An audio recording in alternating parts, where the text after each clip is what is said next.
Murder in Monte Nido, I thought was good. I liked it. I liked watching it visually and performance wise and story wise. I actually wanted to know more about these characters.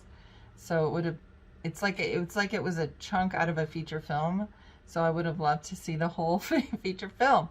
I wanted to see more about these characters in the story. I really liked the take on being the Robin Hood and kind of helping these girls who are being sex trafficked. I thought that was kind of an understated storyline, but the reason for the murders, and this woman is doing good by doing bad. So, kind of like a Dexter character. Um, yeah, I thought it was really well done. I just wanted to see more. So great job, everyone. This was an interesting short film. Especially with the opening dialogue, I found myself really curious about the backstory of the wife's character and sort of what was the connection between the people in the news and the sort of other characters in the short film. So overall, I thought it was an interesting short film that kind of had a beginning, middle, and end, but I found myself very curious about the backstory around the characters. Watching Murder in Monte Nido, I was really struck by how well the opening monologue established what this character, Catherine, is capable of, and also set a tone of suspense for the film.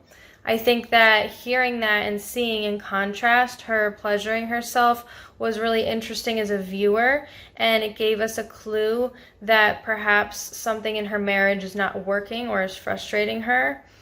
I think that we then see over the course of the film that dynamic between her and her husband unfold, and the issues that it has and the secrets that are being kept only continues to build suspense.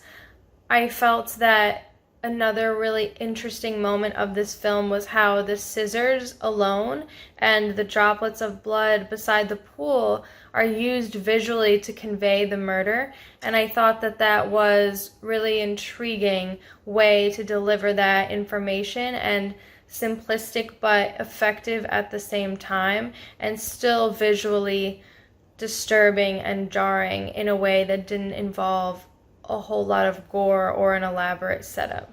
Really interesting film, really cool premise. I'd like to see this story kind of expand out a bit and see where her adventures go. But it's an interesting idea to have this woman who is kind of married into privilege, kind of going around being this Robin Hood type character. Basically preying on the class of people that she lives among, who are doing harm in the world. So yeah, it's a pretty cool premise. The actors did a great job, and it was nicely edited, nicely directed. But yeah, overall, really cool premise, and it'd be kind of fun to see this maybe turn into a web series or something, or a feature. Because there's a lot of cool adventures that we could follow this character through. So good job. The performances of the leads were really convincing. She plays the seductive, clever wife, and he plays the impatient corporate husband with a dark secret.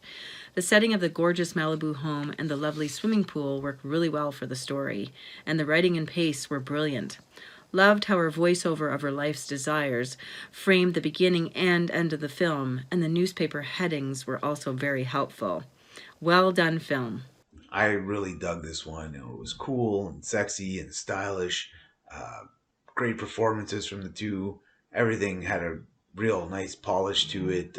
Just felt like a bigger than it was sort of cinematic piece, or a good setup to it, a good sort of presentation of what could be a full-length feature. So hats off to everyone involved. Good job. Murder in Monte Nido was really, really interesting, really suspenseful. You do a great job of portraying this, not Gone Girl-esque, but similar in wanting to get this last final revenge on her husband in Malibu, and just kind of showcasing that angst and everything leading up to the murder through the tone of each scene and how you frame each scene, as well as utilizing newspaper headings as well. That was really, really interesting to watch, and overall made it a really suspenseful, really well-rounded crime thriller. So really well done.